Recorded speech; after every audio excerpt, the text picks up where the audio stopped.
Is it wrong to steal to feed your family? Is there such a thing as a good lie? Questions like these are the domain of ethics, the branch of philosophy that studies morality, or right and wrong behavior. But before we can parse questions like these, we need to go deeper into metaethics, which studies the very foundations of morality itself. Metaethics asks questions as basic as what is morality? What's its nature? Like, is it an objective thing out there in the world waiting to be known? Or is it more like a preference, an opinion, or just a bunch of cultural conventions? There are a lot of different metaethical views out there, and one way to understand them is to put them to a test to see how they'd help you solve some thorny ethical problems. Like a scenario where you have to steal food or lie for a good cause. Or what about this? What if you set out to harm someone, but you ended up saving their life by accident?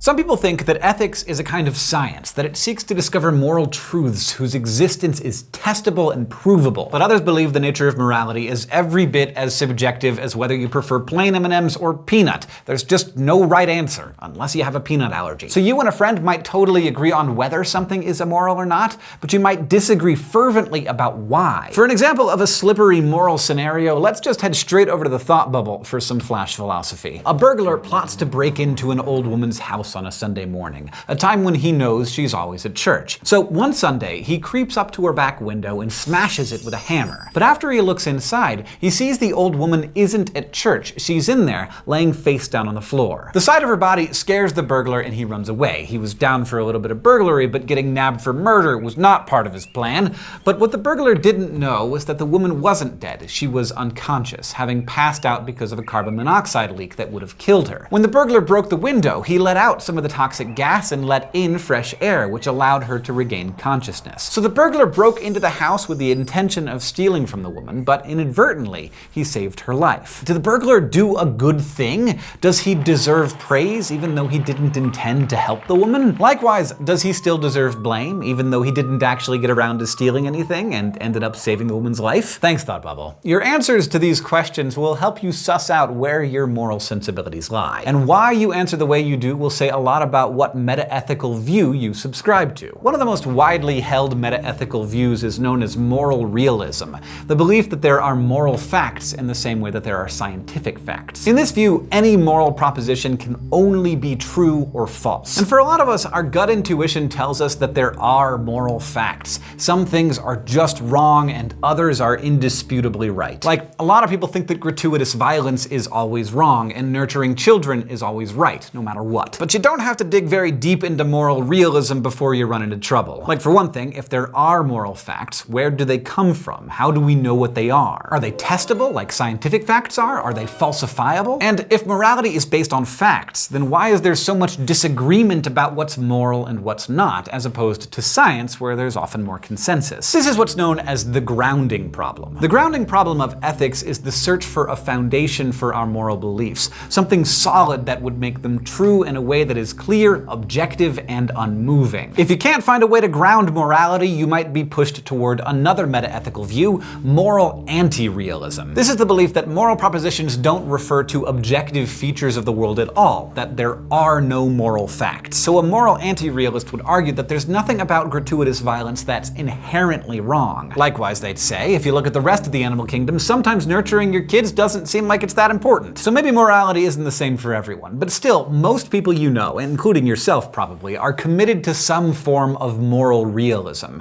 And there are many forms. So let's familiarize ourselves with some of its most popular flavors. Some moral realists are moral absolutists. Not only do they believe in moral facts, they believe that there are some moral facts that don't change. So for them, if something is wrong, it's wrong regardless of culture or circumstance. Moral facts apply as universally and as constantly as gravity or the speed of light. If moral absolutism sounds too rigid, maybe moral relativism would appeal to you. This view says that more than one moral position on a given topic can be correct. And one of the most common forms of moral relativism is cultural relativism. But there are actually two different things a person might mean when they talk about cultural relativism. The more general kind is descriptive cultural relativism. This is simply the belief that people's moral beliefs differ from culture to culture. No one disputes that. It seems obviously true. Like, some cultures believe that capital punishment is morally right, and other cultures believe it is morally wrong, that killing another human is inherently unethical. But there's also normative cultural relativism, which says that it's not our beliefs,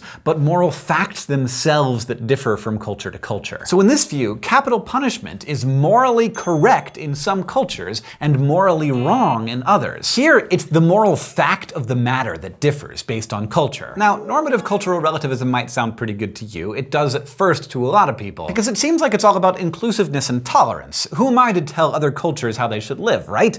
But this view actually has some pretty big flaws. If every culture is the sole arbiter of what's right for it, that means no culture can actually be wrong. It means Nazi culture actually was right for the people living in that culture. A dissenting German voice in, say, 1940 would have just been wrong if it had claimed that Jewish people deserve to be treated the same as other Germans. And what makes things even weirder is that if normative cultural relativism is true, then the concept of moral progress doesn't make sense either. If what everyone is doing right now is right relative to their own culture, then there's never any reason to change anything. Problems like these make some people take a second look at the anti-realist stance, which, remember, is the view that there just aren't any moral facts. Just one flavor of moral anti-realism is moral subjectivism. This view says that moral statements can be true and false, right or wrong, but they refer only to people's attitudes rather than their actions. By this thinking, capital punishment is neither right nor wrong, but people definitely have preferences about it, and those preferences key into personal attitudes, but not into actual objective moral facts about the world. Like, some people favor capital punishment and think it's just, others oppose it and think it's unjust.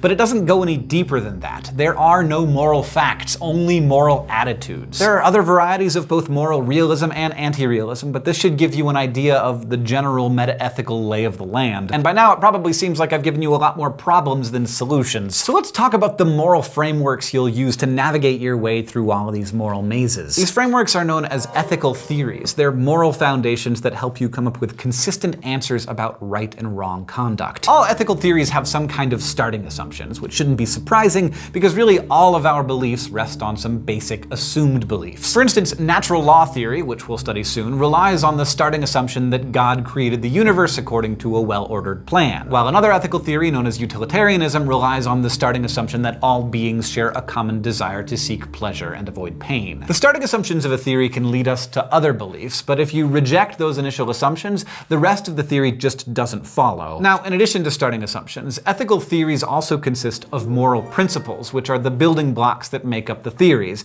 and these principles can be shared between more than one theory. For instance, many ethical theories agree on the principle that it's just wrong to cause unjustified suffering. Some ethical theories hold the principle that any unjustified killing is wrong, and that includes animals, while other theories hold the principle that it's only wrong to unjustifiably kill humans. But the thing about ethical theories is that most people don't identify with just one. Instead, most people identify with principles from several theories that help them form their moral views. We're going to be spending several weeks learning about these ethical theories, and you'll probably find elements of some that you already believe and others that you definitely disagree with. But all of this accepting and rejecting will help you develop a new way to talk about and think about what are, for now, your gut moral intuitions. Today, we talked about metaethics. We discussed 3 forms of moral realism, and we learned the difference between descriptive and normative cultural relativism. We also learned about moral subjectivism, which is a form of moral anti-realism, and we introduced the concept of an ethical theory. Next time, we're going to learn about the ethical theory known as the divine command theory. Crash Course Philosophy is produced in association with PBS Digital Studios. You can head over to their channel and check out a playlist of the latest episodes from shows like Physics Girl, Shanks FX, and PBS Spacetime. This episode of Crash Course Philosophy was filmed in the Dr. Cheryl C. Kinney Crash Course studio with the help of all of these awesome people, and our equally fantastic graphics team